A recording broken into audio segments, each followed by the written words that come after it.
ನಮಸ್ಕಾರ ಸ್ನೇಹಿತರೆ ನಾವು ಈ ಹಿಂದಿನ ವಿಡಿಯೋದಲ್ಲಿ 70 ವರ್ಷ ಮೇಲ್ಪಟ್ಟವರಿಗೆ ಆಯುಷ್ಮಾನ್ ಭಾರತ್ ಯೋಜನೆಯ ಅಡಿಯಲ್ಲಿ 5 ಲಕ್ಷ ರೂಪಾಯಿವರೆಗೆ ಆರೋಗ್ಯ ವಿಮೆ ಸಿಗುತ್ತೆ ಅನ್ನುವ ಮಾಹಿತಿಯನ್ನು ಕೊಟ್ಟಿದ್ದೆವು. ಇನ್ನು ವಿಡಿಯೋ ನೋಡಿದ ವೀಕ್ಷಕರು 70 ವರ್ಷ ಮೇಲ್ಪಟ್ಟವರಿಗೆ ಆಯುಷ್ಮಾನ್ ಕಾರ್ಡ್ ಮಾಡಿಸುವುದು ಹೇಗೆ, ಅರ್ಜಿ ಸಲ್ಲಿಸುವುದು ಎಲ್ಲಿ ಮತ್ತು ಬೇಕಾಗಿರುವ ದಾಖಲೆಗಳು ಏನು ಅನ್ನುವ ಪ್ರಶ್ನೆಯನ್ನ ನಮ್ಮ ಮುಂದೆ ಇಟ್ಟಿದ್ದಾರೆ.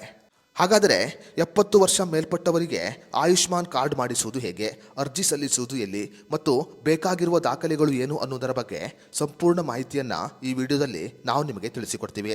ಅದಕ್ಕೂ ಮುನ್ನ ನೀವಿನ್ನೂ ವಿಡಿಯೋನ ಲೈಕ್ ಮಾಡಿಲ್ಲ ಅಂದರೆ ಈಗಲೇ ಲೈಕ್ ಮಾಡಿ ಮತ್ತು ಈ ಮಾಹಿತಿಯನ್ನು 70 ವರ್ಷ ಮೇಲ್ಪಟ್ಟ ಪ್ರತಿಯೊಬ್ಬರಿಗೂ ಶೇರ್ ಮಾಡಿ. ಸ್ನೇಹಿತರೆ, ಕೇಂದ್ರ ಸರ್ಕಾರ ಈಗ ಆಯುಷ್ಮಾನ್ ಭಾರತ್ ಯೋಜನೆಯಲ್ಲಿ ಕೆಲವು ಬದಲಾವಣೆಯನ್ನು ಮಾಡಿದೆ.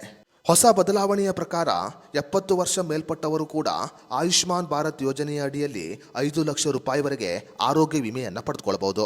ಸ್ನೇಹಿತರೆ, ಭಾರತ ಸರ್ಕಾರ 70 ವರ್ಷ ಮೇಲ್ಪಟ್ಟವರಿಗೆ ಆಯುಷ್ಮಾನ್ ಭಾರತ್ ಯೋಜನೆಯ ಅಡಿಯಲ್ಲಿ ವಯೋವಂದನ ಅನ್ನುವ ಯೋಜನೆಯನ್ನು ಜಾರಿಗೆ ತಂದಿದೆ.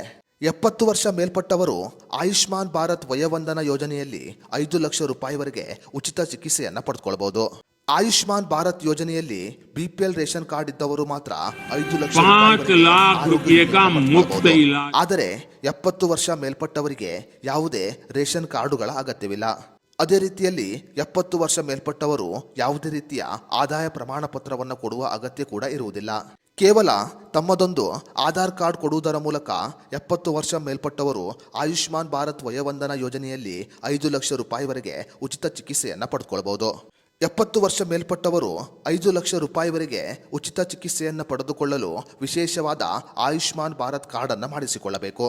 ಕಾರ್ಡ್ ಮಾಡಿಸಿಕೊಳ್ಳುವುದು ಹೇಗೆ ಅಂತ ಹೇಳಿದ್ರೆ, ಮೊಬೈಲ್ ಮೂಲಕ ನೋಂದಾವಣಿಯನ್ನ ಮಾಡಿಕೊಳ್ಳುವವರು ಆಯುಷ್ಮಾನ್ ಭಾರತ್ ಅಪ್ಲಿಕೇಶನ್ ಅನ್ನು ಇನ್ಸ್ಟಾಲ್ ಮಾಡಿಕೊಂಡು ಸುಲಭವಾಗಿ ನೋಂದಾವಣಿಯನ್ನ ಮಾಡಿಕೊಳ್ಳಬಹುದಾಗಿದೆ.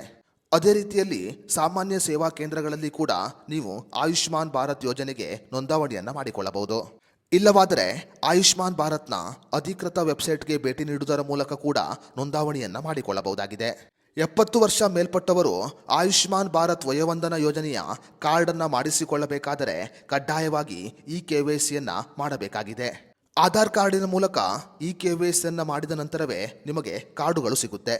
ಆಸ್ಪತ್ರೆಯಲ್ಲಿರುವ ಹೆಲ್ಪ್ ಡೆಸ್ಕ್ ಮೂಲಕ ನೀವು ಈ ಕಾರ್ಡನ್ನ ಬಳಸಿಕೊಳ್ಳಬಹುದಾಗಿದೆ. ಇನ್ನು ಆಯುಷ್ಮಾನ್ ಯೋಜನೆಯಲ್ಲಿ ಕೆಲವು ರೋಗಗಳಿಗೆ ಮಾತ್ರ ಉಚಿತವಾಗಿ ಚಿಕಿತ್ಸೆಯನ್ನು ನೀಡಲಾಗುತ್ತೆ.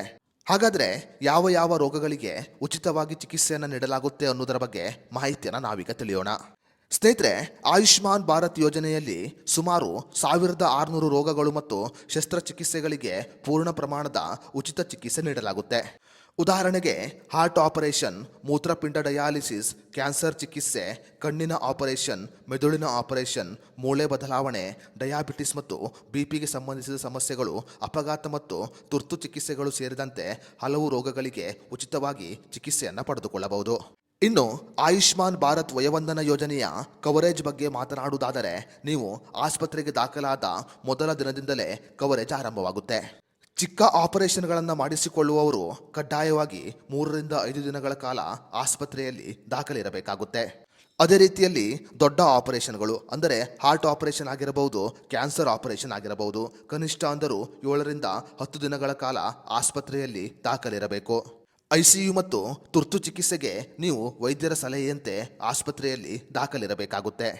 ಆಸ್ಪತ್ರೆಯ ನೋಂದಾವಣಿ ಶುಲ್ಕ, ಆಹಾರದ ಶುಲ್ಕ, ಔಷಧಿಯ ಶುಲ್ಕ ಮತ್ತು ಲ್ಯಾಬೋರೇಟರಿ ಶುಲ್ಕವನ್ನು ಕೂಡ ನೀವು ಕಾರ್ಡಿನ ಮೂಲಕವೇ ಕ್ಲೈಮ್ ಮಾಡಿಕೊಳ್ಳಬಹುದಾಗಿದೆ. ಹಾಗಾದರೆ ಕರ್ನಾಟಕದ ಯಾವ ಯಾವ ಆಸ್ಪತ್ರೆಯಲ್ಲಿ ಆಯುಷ್ಮಾನ್ ಭಾರತ್ ವಯೋವಂದನ ಯೋಜನೆ ಲಭ್ಯವಿದೆ ಅನ್ನೋದರ ಬಗ್ಗೆ ನಾವೀಗ ತಿಳಿಯೋಣ. ಬೆಂಗಳೂರಿನ ನಿವಾಸಿಗಳಾದರೆ Victoria hospital, Narayana health city, Manipal hospital, saint John's medical college, BGS global hospital, Bowring hospital ಮತ್ತು KC ಜನರಲ್ ಹಾಸ್ಪಿಟಲ್ನಲ್ಲಿ ನಿಮಗೆ ಆಯುಷ್ಮಾನ್ ಭಾರತ್ ಯೋಜನೆ ಲಭ್ಯವಿರುತ್ತೆ. ಅದೇ ರೀತಿಯಲ್ಲಿ ಮೈಸೂರಿನ ನಿವಾಸಿಗಳಾದರೆ JSS ಹಾಸ್ಪಿಟಲ್, ಅಪೋಲೋ BGS ಮತ್ತು KR ಹಾಸ್ಪಿಟಲ್ನಲ್ಲಿ ನಿಮಗೆ ಆಯುಷ್ಮಾನ್ ಭಾರತ್ ಯೋಜನೆ ಲಭ್ಯವಿರುತ್ತೆ. ಅದೇ ರೀತಿಯಲ್ಲಿ ಮಂಗಳೂರಿನ ನಿವಾಸಿಗಳಾದರೆ father Muller hospital, KMC hospital ಮತ್ತು ಎನ್ನಪೋಯ ಹಾಸ್ಪಿಟಲ್ನಲ್ಲಿ ನಿಮಗೆ ಆಯುಷ್ಮಾನ್ ಭಾರತ್ ಯೋಜನೆಯ ಲಭ್ಯವಿರುತ್ತೆ.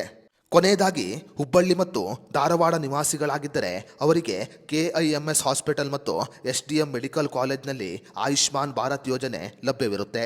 ಆಸ್ಪತ್ರೆಗೆ ಹೋದ ತಕ್ಷಣ ರೋಗಿಗಳು ಆಧಾರ್ ಕಾರ್ಡ್ ಮತ್ತು ಆಯುಷ್ಮಾನ್ ಕಾರ್ಡ್ ಅನ್ನ ಕಡ್ಡಾಯವಾಗಿ ಕೊಡಬೇಕು. ಇನ್ನು ನೀವು ತಿಳಿದುಕೊಳ್ಳಬೇಕಾದ ಇನ್ನೊಂದು ಅಗತ್ಯ ಮಾಹಿತಿ ಏನು ಅಂತ ಹೇಳಿದ್ರೆ, ಕೆಲವು ಸಂದರ್ಭದಲ್ಲಿ ಈ ಕಾರ್ಡ್ ಕೆಲಸ ಮಾಡಲ್ಲ. ಹೌದು, ಯಾವುದಾದರೂ ಒಂದು ಆಸ್ಪತ್ರೆ ಆಯುಷ್ಮಾನ್ ಭಾರತ್ ಯೋಜನೆ ಅಡಿಯಲ್ಲಿ ಬಾರದೇ ಇದ್ದರೆ ಆ ಆಸ್ಪತ್ರೆಯಲ್ಲಿ ನಿಮ್ಮ ಕಾರ್ಡ್ ಕೆಲಸ ಮಾಡಲ್ಲ. ನೀವು ಈ KYCಯನ್ನು ಮಾಡದೇ ಇದ್ದರೂ ಕೂಡ ನಿಮ್ಮ ಕಾರ್ಡ್ ಕೆಲಸ ಮಾಡಲ್ಲ. ನೀವು ಈಗಾಗಲೇ 5 ಲಕ್ಷ ರೂಪಾಯಿಗಳ ಆರೋಗ್ಯ ವಿಮೆಯನ್ನು ಕ್ಲೈಮ್ ಮಾಡಿದ್ದರೆ ನೀವು ಮತ್ತೆ ಆರೋಗ್ಯ ವಿಮೆಯನ್ನು ಕ್ಲೈಮ್ ಮಾಡಿಕೊಳ್ಳಲು ಸಾಧ್ಯವಿಲ್ಲ. ಆರ್ಗನ್ ಟ್ರಾನ್ಸ್ಪ್ಲಾಂಟ್, ಕಾಸ್ಮೆಟಿಕ್ ಸರ್ಜರಿ ಮತ್ತು ನಾನ್ ಕವರ್ಡ್ ಟ್ರೀಟ್ಮೆಂಟ್ಗಳಿಗೆ ಆಯುಷ್ಮಾನ್ ಭಾರತ್ ಕಾರ್ಡ್ ಲಭ್ಯವಿರುವುದಿಲ್ಲ. ಕೊನೆಯದಾಗಿ, ನಿಮ್ಮ ಆಧಾರ್ ಕಾರ್ಡ್ ಮಿಸ್ಮ್ಯಾಚ್ ಆದರೆ ಅಥವಾ ನಿಮ್ಮ ಆಧಾರ್ ಕಾರ್ಡ್ ಆಕ್ಟಿವೇಶನ್ ಆಗಿಲ್ಲ ಅಂತ ಹೇಳಿದ್ರೆ ನೀವು ಆಯುಷ್ಮಾನ್ ಭಾರತ್ ಯೋಜನೆಯ ಅಡಿಯಲ್ಲಿ ಉಚಿತ ಚಿಕಿತ್ಸೆಯನ್ನು ಪಡೆದುಕೊಳ್ಳಲು ಸಾಧ್ಯವಿಲ್ಲ. ಎಲ್ಲ ಮಾಹಿತಿಗಳು ಸರಿಯಾಗಿದ್ದು ಆಸ್ಪತ್ರೆಯವರು ನಿಮ್ಮ ಕಾರ್ಡನ್ನು ರಿಜೆಕ್ಟ್ ಮಾಡಿದರೆ ನೀವು 14555ಗೆ ಕರೆ ಮಾಡಿ ದೂರು ಕೊಡಬಹುದಾಗಿದೆ. ಅಥವಾ ಆಯುಷ್ಮಾನ್ ಭಾರತ್ನ ಅಧಿಕೃತ ವೆಬ್ಸೈಟ್ನಲ್ಲಿ ಕೂಡ ನೀವು ದೂರು ಕೊಡಬಹುದಾಗಿದೆ. ಅದೇ ರೀತಿಯಲ್ಲಿ ಆಸ್ಪತ್ರೆಯ ಆಯುಷ್ಮಾನ್ ನೋಡಲ್ ಆಫೀಸರ್ ಅನ್ನು ಸಂಪರ್ಕ ಮಾಡಿ ನೀವು ದೂರು ಕೊಡಬಹುದಾಗಿದೆ. 70 ವರ್ಷ ಮೇಲ್ಪಟ್ಟವರು ಈ ವಿಧಾನವನ್ನು ಅನುಸರಿಸುವುದರ ಮೂಲಕ ಆಯುಷ್ಮಾನ್ ಭಾರತ್ ಯೋಜನೆ ಅಡಿಯಲ್ಲಿ 5 ಲಕ್ಷ ರೂಪಾಯಿವರೆಗೆ ಉಚಿತ ಚಿಕಿತ್ಸೆಯನ್ನು ಪಡೆದುಕೊಳ್ಳಬಹುದು. ಕೊಟ್ಟ ಮಾಹಿತಿ ಸಂಪೂರ್ಣವಾಗಿದೆ ಅಂದುಕೊಳ್ತೀವಿ. ಏನಾದರೂ ಪ್ರಶ್ನೆಗಳಿದ್ದರೆ ದಯವಿಟ್ಟು ಕಮೆಂಟ್ ಮಾಡಿ.